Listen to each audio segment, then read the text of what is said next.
आज हमारे पास है the 2023 Jeep Grand Cherokee. This car has been recently launched in India and इस कार का जो इंट्रोडक्टरी प्राइस आया है दैट इज़ 77.5 लाख रुपीज़, जो कि सुनने में बहुत ज़्यादा लगता है, लेकिन लेट मी टेल यू ये जो गाड़ी है ये एक्चुअली इस सेगमेंट में सबसे सस्ती गाड़ी है। Let me explain why.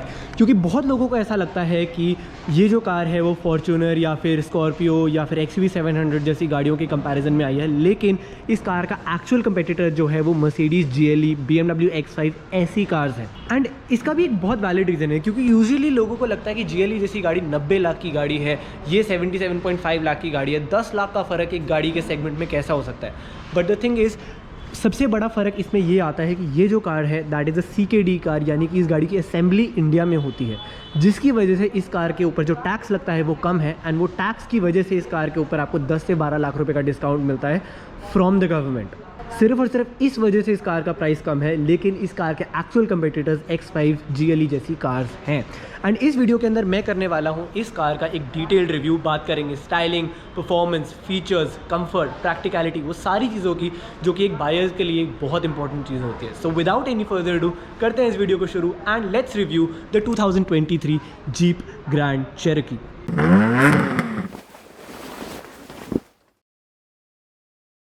सबसे पहले शुरुआत करते हैं इस कार की स्टाइलिंग से। एंड अगर मैं फ्रंट एरिया आपको इस कार का दिखाऊं तो I am a big fan.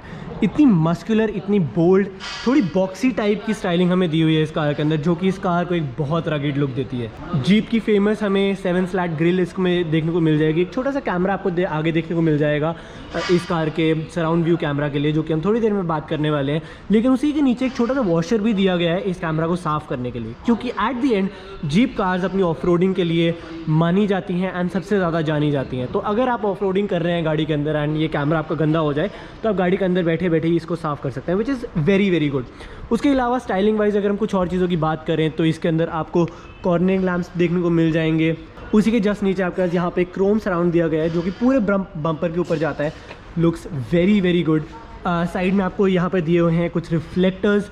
गाड़ी के ऊपर बात करें तो थोड़ी सी आपको एक कर्वेशियस सी ऊपर एक बम्प दिया गया है इस कार के ऊपर, जो कि इसको अगेन एक थोड़ा सा और मस्कुलर लुक देता है। जीप की ब्रांडिंग आपको देखने को मिल जाएगी बिल्कुल सेंटर में। एंड ओवरऑल फ्रंट साइड में ये एक बहुत ज़्यादा सुंदर गाड़ी मुझे लगी। पर्सनली मुझे बहुत पसंद आई। आपको कैसी लगी मुझे कमेंट्स में ज़रूर बताएं।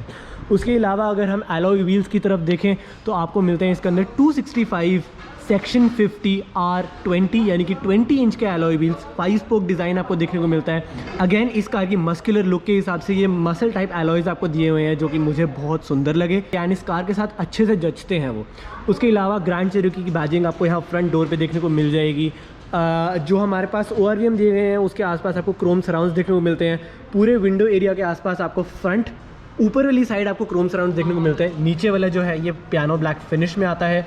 नीचे की तरफ आपको ब्लैक साइड स्कर्ट्स दिए हुए हैं, जो कि अगेन इस कार की रगिडनेस के लिए, अगर आप ऑफ रोडिंग लेकर जाते हैं तो आपकी गाड़ी के पेंट को ताकि कोई नुकसान ना हो, वो आपको साइड स्कर्ट्स दिए हुए हैं। उसके अलावा अगर हम आए रेयर डिज़ाइन की तरफ तो rear design again looks very very good. बहुत स्लीक हमारे पास रेयर टेल लाइट आ जाती है इस कार के अंदर, एक सिंगल लाइन दी हुई है। उसके अलावा कंप्लीट LED स्ट्रक्चर है। Again at this price point वो सारी चीज़ें होनी भी चाहिए। 4x4 ऑल व्हील ड्राइव आपको ये गाड़ी मिलती है। जीप की ब्रांडिंग आपको दी हुई है यहाँ पर, क्योंकि ये लिमिटेड वेरिएंट है तो इसके ऊपर आपको लिमिटेड की बैजिंग यहाँ देखने को मिलेगी। बम्पर के ऊपर भी आपको यहाँ पर दिए हुए हैं क्रोम सराउंड्स। एंड जो इस कार की रिवर्स लाइट है वो एक्चुअली यहाँ पर दी हुई है रिफ्लेक्टर्स के बिल्कुल साइड में। Overall rear look is again very very boxy है, अपराइट है and it's a very very muscular look. Interior में आते ही सबसे पहली बात जो मुझे करनी है वो है इसके गाड़ी की बिल्ड क्वालिटी की। दरवाज़ा जब हम बंद करते हैं तो जो एक थर्ड आता है, जो एक क्लिक की आवाज़ आती है, वो सीरियसली मुझे जी वैगन की याद दिलाती है। And people say that G wagon का जो दरवाज़ा बंद करने का एक्सपीरियंस है, जो उसका एक फीलिंग है, that is amazing and I am telling you this comes very close to it. बहुत अच्छी बिल्ड क्वालिटी है। Even if you see dashboard, complete leather dashboard, contrast stitching हमें मिलती है। The quality of material is amazing. जो integrity है हर एक चीज़ की, for example if you see the display बहुत अच्छे से इंटीग्रेट होती है डैशबोर्ड के अंदर, कोई भी चीज़ आउट ऑफ प्लेस नहीं लगती। सेंटर कंसोल इसका बहुत ज़्यादा लग्जरियस वाइब देता है। Overall I absolutely love the way जिस हिसाब से जीप ने ग्रैंड चेरोकी के इंटीरियर को बनाया है। Very very good. उसके अलावा स्टाइलिंग की जैसे मैंने आपको बताया, one of the best features जो मुझे इस कार का लगता है वो ये है, that is the passenger display. अब इस पैसेंजर डिस्प्ले का सबसे बड़ा फीचर जो मुझे सबसे अच्छी बात लगती है वो ये है कि वो ड्राइवर को बिल्कुल भी डिस्ट्रैक्ट नहीं करती। फॉर एग्जाम्पल ड्राइवर की व्यू से अगर आप उसको देखेंगे तो वो ऑलमोस्ट डार्क है, ऐसा है कि डिस्प्ले बंद ही है। लेकिन अगर मैं कैमरा इस साइड लेके जाऊँ तो आपको बहुत क्लियरली ये डिस्प्ले दिख जाएगी। इसके अंदर कोई भी मूवी वीडियो अगर आपको चलानी हो तो आपका पैसेंजर वो चला सकता है, and they can see every single thing, जो कि मेरे हिसाब से is a great feature. And ये मुझे पर्सनली इस कार के इंटीरियर के बारे में बेस्ट चीज़ लगी। उसके अलावा भी अगर मैं आपको बाकी चीज़ें भी दिखाऊँ, वेरी वेल बिल्ट, बहुत ज़्यादा सुंदर है। कलर कॉम्बिनेशन जो हमें दिया हुआ है रेड ब्लू ब्लैक का जो हमें मिलता है हर जगह, looks very very good. I am impressed. अब कोई भी जीप रिव्यू उसके परफॉर्मेंस के बारे में बात किए हुए उसके बिना अधूरा है। तो सबसे पहले बात करें अगर हम इस कार के इंजन की, तो 2 लीटर का टर्बो पेट्रोल इंजन हमें इस कार में मिलता है। एंड काफ़ी लोग इस चीज़ से डिसअपॉइंटेड हैं कि क्यों इस कार के अंदर हमें एक 2 लीटर का इंजन दिया हुआ है, जबकि बाहर के मार्केट्स में देखा जाए तो हेमी V8 इंजन आता है, हमें यहाँ छोटा सा इंजन दे दिया है। वेल उसके पीछे एक रीज़न है, ये कार इंडिया के अंदर इंपोर्ट होती है, तो बड़े इंजन के ऊपर इंडिया के अंदर जो इंपोर्ट ड्यूटी है दैट इज़ वेरी हाई। यानी कि अगर इसके अंदर हमें एक बड़ा इंजन दे दिया जाता तो इस कार का जो प्राइस टैग 77.5 लाख रुपीज़ का है वो इससे थोड़ा बहुत नहीं बल्कि बहुत ज़्यादा इंक्रीज़ हो जाता। And that is something that the Indian market doesn't want. हाँ, ये ज़रूर मैं मान सकता हूँ कि एक बड़ा इंजन का वेरिएंट अगर दे दिया जाता ऑल्सो फॉर सेल होता है, जैसे इंडिया के अंदर अभी लिमिट कर दिया गया कि सिर्फ 2 लीटर ही मिलेगा। अगर बड़ा इंजन एक ऑप्शन की तरह दिया जाता it would have been great, but majorly price की वजह से ही इसके अंदर एक छोटा इंजन दिया गया है। लेकिन छोटा इंजन देने के बावजूद भी ये कोई कम पावरफुल गाड़ी नहीं है। 2 लीटर का पेट्रोल इंजन जो इस कार का हमें मिलता है वो अराउंड 241 bhp प्रोड्यूस करता है, जो कि इस गाड़ी को 0 to 100 सिर्फ 7.5 सेकंड में लेकर जा सकती है, जो कि किसी भी एंगल से एक छोटा पावर फिगर नहीं है। 400 न्यूटन मीटर्स का आपको इस कार में टॉर्क देखने को मिल जाएगा, again which is huge. Electronic differential मिल जाता है, 4x4 आपको ये गाड़ी मिल जाती है। 8 स्पीड ऑटोमेटिक ट्रांसमिशन आपको इसमें मिल जाता है। Very very capable off roading car मिल जाती है। तो ओवरऑल परफॉर्मेंस वाइज, हालांकि इसके अंदर एक बड़ा इंजन अगर ऑप्शन दे दिया जाता तो it would have been great, but still अभी भी मुझे एज सच कोई ज़्यादा कंप्लेंट नहीं है। अब फीचर्स की अगर मैं बात करूँ जीप मेरिडियन की, यहाँ पर वो डिसाइडिंग फैक्टर आता है जहाँ पर मैं आपको एक्चुअली बताना चाहता हूँ कि फ़र्क क्या है। यूजुअली क्योंकि इस कार का प्राइस जो है वो GLE जैसी कार से कुछ 10 लाख 12 लाख रुपए कम है, इसलिए लोग इसको कंपेयर GLE के नीचे वाले सेगमेंट से करने लग जाते हैं। लेकिन जैसे मैंने बहुत लोगों से सुना है कि इसका कंपेटिटर फॉर्च्यूनर है, जो कि ऐसा बिल्कुल भी नहीं है। Fortuner and jeep Grand Cherokee का जो सेगमेंट है that is completely different, and वो आपको फीचर से समझ आ जाएगा। सबसे पहले तो मैं सेफ्टी की अगर मैं बात करूँ तो इस गाड़ी के अंदर आपको 8 एयरबैग्स मिलते हैं। वेरी वेरी सेफ कार, हर एक चीज़ आपको दे रखी है इस कार के अंदर। आपको सराउंड कैमरास मिल जाएंगे, जैसे कि 360 पार्किंग कैमरा, तो आप गाड़ी का ऊपर वाला व्यू देख सकते हैं, आगे देख सकते हैं, पीछे देख सकते हैं, वाइड एंगल आगे का व्यू आ जाता है, 360 पार्किंग व्यू आ जाएगा यहाँ पे, एंड आपके पास रेयर व्यू भी आ जाता है, जो कि मेरे हिसाब से इतनी बड़ी गाड़ी के लिए तो स्पेशली एसेंशियल फीचर्स में मैं मानूंगा।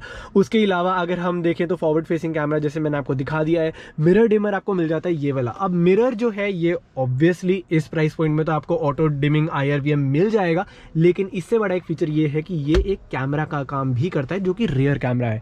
अब इसका फ़ायदा क्या है, मेनली वो ये है, फॉर एग्जाम्पल आपने पीछे, क्योंकि है तो ये एक गाड़ी है जो यूटिलिटी के लिए काम आ सकता है, इसके अंदर बहुत सारा सामान भी रख सकते हैं। तो मान लीजिए आपने पीछे कुछ सामान रखा हुआ है जिसकी वजह से आपको पीछे दिख नहीं रहा है, that is when you can use this. And ये कैमरा जो है आप इसको एडजस्ट भी कर सकते हैं, ब्राइटनेस को एडजस्ट कर सकते हैं कुछ इस तरीके से।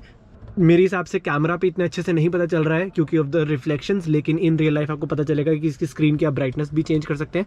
बाकी आप इसका जो लेवल है कि कितना ऊपर देखना चाहते हैं, कितना नीचे देखना चाहते हैं, वो वाली चीज़ें भी आप इसके अंदर एडजस्ट कर सकते हैं, विच इज़ जस्ट अमेजिंग। बंद करना हो तो यहाँ से आप डायरेक्टली बंद कर सकते हैं। ये वाला फीचर डिस्प्ले का मैं आपको पहले ही बता चुका हूँ, ये इंडस्ट्री लीडिंग फीचर है, किसी भी और कार में आपको इस सेगमेंट में देखने को नहीं मिलेगा, which is very very good. उसके अलावा इसके अंदर आपको फुल ADAS मिलता है। फुल ADAS का मतलब ये है कि इसके अंदर lane departure warning, blind spot monitoring, वो सारे फीचर्स भी आपको देखने को मिल जाएंगे, जो कि यूजुअली हर कार में नहीं होते। ADAS में अडैप्टिव क्रूज कंट्रोल तो मिल ही जाएगा, जिससे कि अगर आपकी सामने वाली गाड़ी धीरे होगी तो आपकी गाड़ी भी धीरे हो जाएगी, वो तेज़ होगी तो आपकी भी तेज़ हो जाएगी। वो सारे फीचर्स इस कार के अंदर आपको मिल जाते हैं। Once again a great feature.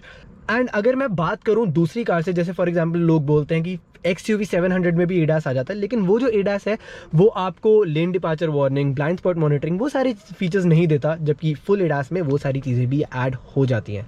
Paddle shifters आपको इस कार में देखने को मिल जाएंगे, जो कि एक स्पोर्टी ड्राइव के लिए या फिर ऑफ रोडिंग के लिए भी अच्छे हैं। अगर आपको गियर्स का जो कंट्रोल है वो अपने हाथ में रखना है, वो सारी चीज़ें आप इसके अंदर देख सकते हैं। कुछ और चीज़ों की अगर मैं बात करूँ तो 2 जोन क्लाइमेट कंट्रोल आपको मिल जाएगा। चारों सीट्स जो हैं इसकी हीटेड सीट्स मिल जाती हैं, यानी कि पीछे वाली सीट्स भी आपको हीटेड मिल जाती हैं। आगे वाली जो सीट्स हैं वो हीटेड एंड कूल्ड बोथ है, यानी कि पीछे वाली जो सीट्स हैं वो सिर्फ हीटेड है, कूल्ड नहीं है। आगे वाली हीटेड एंड कूल्ड बोथ है। उसके अलावा स्टीयरिंग व्हील आपको हीटेड मिल जाएगा। ORVMs की अगर मैं बात करूँ वो आपको हीटेड मिल जाएंगे। एंड इस कार का सबसे बड़ा फीचर जो है वो है इसकी performance and power. This is a very luxurious car and इस गाड़ी को आप अगर ऑफ रोडिंग लेकर जाना चाहते हैं तो वो ये गाड़ी कर सकती है। एंड ये जो गाड़ी है वो बनी ही इस चीज़ के लिए। इलेक्ट्रॉनिक डिफरेंशियल कंट्रोल आपको इस गाड़ी में देखने को मिल जाएगा, जो कि GLE जैसी कार्स में आपको नहीं मिलेगा। जीप एक्चुअली इस चीज़ को एडवर्टाइज करती है कि grand Cherokee is a capable off roader. लोग यूजुअली अपनी मर्सिडीज GLE के अंदर ऑफ रोडिंग नहीं जाएंगे क्योंकि उनको डर लगता है, and it's a luxurious car जो कि यूजुअली लोग अपनी लग्जरी ड्राइव्स के लिए, लॉन्ग ड्राइव्स के लिए रखते हैं। लेकिन जो जीप ग्रैंड चेरोकी है, ना ही वो सिर्फ एक लग्जरी कार है जो कि आप लॉन्ग रोड ट्रिप्स पे लेके जा सकते हैं बहुत आराम से, लेकिन ये कार ऑफ रोडिंग के लिए भी केपेबल है। एंड उसके लिए आपको स्पेशल मोड्स तक दे रखे हैं। ऑटो मोड तो आपका नॉर्मल मोड हो जाएगा, जिसके अंदर आप अपने गाड़ी अपने हिसाब से देखेगी उसको कैसे चलना है। स्पोर्ट मोड में आप इसको डाल सकते हैं अगर आपको स्पिरिटेड ड्राइव पे जाना हो। स्नो मोड में लेकर जा सकते हैं अगर आप मान लीजिए कोई बर्फीले इलाके में जाना है। अगर आप किसी मिट्टी या फिर सैंड के इलाके में जाते हैं तो आप sand and mud mode use कर सकते हैं, जो कि इस कार के अंदर सब कुछ इनबिल्ट दिया हुआ है। उसके अलावा इस कार के अंदर आपको कनेक्टेड कार के फीचर्स तो मिल ही जाएंगे। ऐप के थ्रू आप चीज़ें देख सकते हैं कि आपकी गाड़ी कहाँ है, लोकेशन क्या है, टो अवे प्रोटेक्शन, वो सारी चीज़ें जो आपको मर्सिडीज़ मी में मिलती हैं वो सारी चीज़ें आपको इसमें भी मिल जाएंगी। बाकी अगर मैं डिस्प्ले की बात करूँ, डिस्प्ले इज़ वेरी रिस्पॉन्सिव, कहीं पर भी लैग नहीं है। हर एक चीज़ आपको बहुत अच्छे से इसके अंदर दी हुई है। वेरी इंट्यूटिव डिस्प्ले, कोई भी आपको फिडल करने की ज़रूरत नहीं है देखने के लिए कि क्या इसमें है क्या नहीं है। वो डायरेक्टली सारी चीज़ें आपको मिल जाएंगी इसमें बहुत आसानी से। एलेक्सा का इंटीग्रेशन आपको इसमें मिल जाएगा, जो कि AI वॉइस असिस्टेंट है आपका। तो ये सारी चीज़ें जो मेरे हिसाब से एक लग्जरी कार में एटलीस्ट इन 2022 या 23 वो सारी चीज़ें आपको इस कार में मिल जाती हैं। प्रैक्टिकलिटी की शुरुआत करेंगे इस कार के ग्लव बॉक्स से। ग्लव बॉक्स को अगर मैं ओपन करूं तो लाइटेड ग्लव बॉक्स मिलता है, जो कि एक अच्छी चीज़ है। उसके अलावा जो हमें स्पेस भी इसके अंदर मिलती है दैट इज़ ओके, मतलब बहुत ज़्यादा स्पेस नहीं है, स्पेशली कार और SUV के साइज़ से तो स्पेस ज़्यादा नहीं है, but at the same time कोई बहुत ज़्यादा छोटा भी नहीं है। डोर स्पेस की अगर मैं बात करूँ तो एक बॉटल होल्डर आपको यहाँ दिया हुआ है, यहाँ पर कुछ स्पेस भी दी हुई है, तो अगर आपको कुछ न्यूज़पेपर मैगजीन्स रखनी हो उसके लिए भी बहुत ज़्यादा स्पेस आपको मिलती है चारों दरवाज़ों के अंदर। यहाँ पर भी, ड्राइवर वाले में भी, एंड पीछे वाले दरवाजों में हमें बॉटल होल्डर तो मिलता है, लेकिन न्यूज़पेपर मैगजीन होल्डर थोड़ा छोटा है। बात करें अगर हमें सेंटर कंसोल की, तो सेंटर कंसोल में काफ़ी सारी चीज़ें हैं। सबसे पहले तो स्पेस वाइज बहुत ज़्यादा स्पेस है। फ़ोन, कीज़, कॉइन्स, चाबी वगैरह जो भी रखना हो तो आप यहाँ पे रख सकते हैं। वायरलेस चार्जिंग पैड भी है ये। उसके अलावा आपके पास 2 Type-C port, 2 USB port, aux port, HDMI port ये वाली डिस्प्ले के लिए, एक 12 वोल्ट चार्जिंग सॉकेट, ये सारी चीज़ें देखने को मिल जाएंगी, जो कि मेरे हिसाब से बहुत अच्छी चीज़ है। उसके अलावा अगर हम यहाँ पीछे देखें तो हमारे पास 2 कप होल्डर्स आ जाते हैं, जिसमें से एक अभी एस्ट्रे के लिए यूज़ हुआ है। एंड जो आर्मरेस्ट है उसको खोलने के 2 तरीके हैं। सबसे पहला तरीका है जो ये, जिसके अंदर एक छोटी सी स्टोरेज कभी आपको रिवील होती है, बहुत ज़्यादा स्पेस भी नहीं है लेकिन कम भी नहीं है। एंड दूसरा तरीका है ये, जिससे कि आपको एक बहुत ज़्यादा बड़ी स्पेस मिलती है। एंड मेरे हिसाब से इस सेगमेंट के अंदर सबसे ज़्यादा स्पेस आर्मरेस्ट में जो आपको मिलती है वो इसी कार में है। इसके अलावा अगर हम रियर सीट्स की बात करें तो यहाँ हमें सीट नेट मिल जाते हैं for the passenger and for the driver side seat.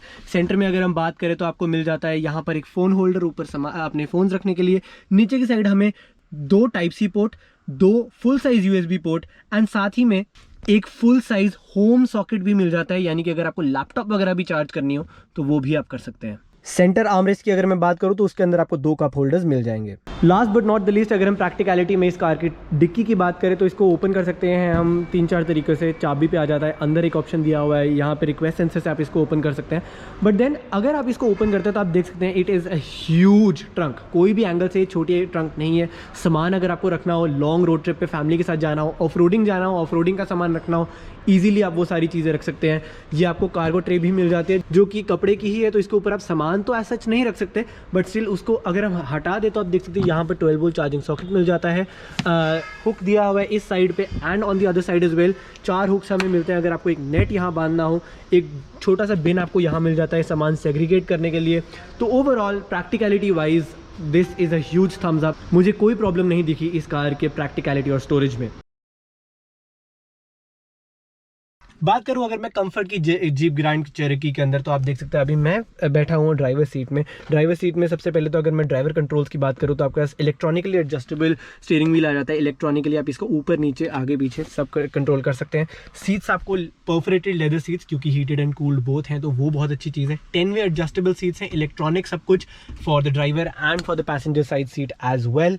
Overall comfort की अगर मैं बात करूं तो सीट्स मेरे को अच्छे से ग्रिप कर रही हैं। तो अगर आप ऑफ रोडिंग में भी जाना चाहते हैं, कोई हार्श बम्प्स आते हैं, आप गाड़ी में इधर उधर फिडल अराउंड नहीं करने वाले, आपको एक पोजीशन में वो रखने वाले हैं। सीट मटेरियल जो है काफ़ी सॉफ्ट है, काफ़ी कंफर्टेबल है। लॉन्ग रोड ट्रिप पे अगर आप जाना चाहें तो मेरे हिसाब से कोई दिक्कत नहीं आने वाली है। फ्रंट सीट्स हर कार की मेरे को आज तक कंफर्टेबल ही मिली है, क्योंकि इसके अंदर एडजस्टेबिलिटी इतनी ज़्यादा है, आप सीट को आगे पीछे मूव कर सकते हैं, जैसे मर्जी कंट्रोल कर सकते हैं।